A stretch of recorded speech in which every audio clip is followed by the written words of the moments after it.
So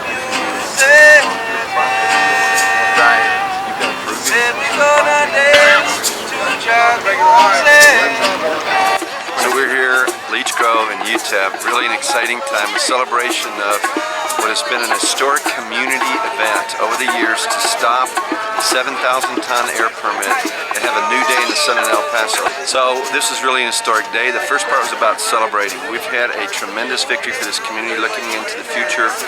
ASARCO is a powerful, large corporation. We were a small band of concerned citizens, students, doctors, mothers, homeowners, businessmen. We won. They're done. The students laid out a wonderful, wonderful set of presentations on what could be here.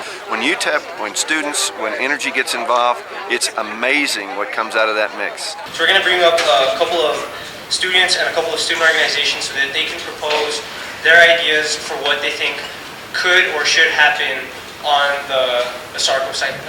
The idea of looking at Monterey's experience of taking an old steel smelter and turning it into a magnificent entertainment convention venue. Talking about solar energy and what could be there in terms of solar thermal energy and rebranding El Paso as a solar energy capital, clean energy, clean jobs, green jobs, or making it a research park right next to UTEP connected to, say, Monterey Tech over in Juarez. That would be the most unique thing of all, that you're connecting higher education across countries.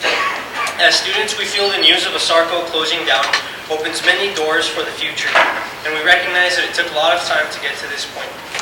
One of the most exciting pieces was to honor Bert Williams. Here's a guy that in the 70s found out what lead was doing to kids, what lead was doing to workers, and took an enormous, courageous step to take Smelter Town and shut it down, remediate all that soil, and get those kids the help that they needed. It was a difficult time, a dangerous time, an unhappy time. People were very distressed and very unhappy, but on occasions, positions for leadership, you have to just go ahead and do what's best for the community, the university, two great cities, El Paso and Juarez. All of it was combined, and all the leaders got together and recognized that was necessary. He's an enormous part of the history of this great movement and legacy in El Paso, Texas. ASARCO defined us for the last 100 years. This was a community with a lead smelter.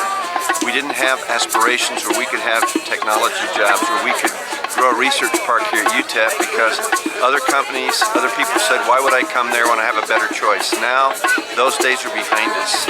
Looking forward to bluer skies comes brighter opportunity for more quality jobs and cleaner, greener industry.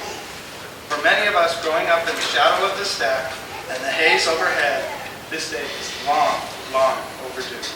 And we should be proud of ourselves as a community for realizing that you don't need to create a couple of hundred good-paying jobs at the cost of real economic development.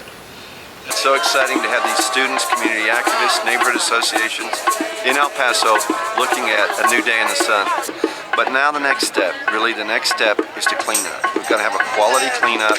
We want to look at that site in 3 years and say all the lead, all the arsenic is gone, and we've got an historic site ready to go. The first post-ASARCO movement that we need to commit to is we want more. We want a develop-ready site that we can take and make into something, and we want the money coming out of the bankruptcy court. And can we do it? Yes, we can. So today is about celebration, tomorrow is about the future.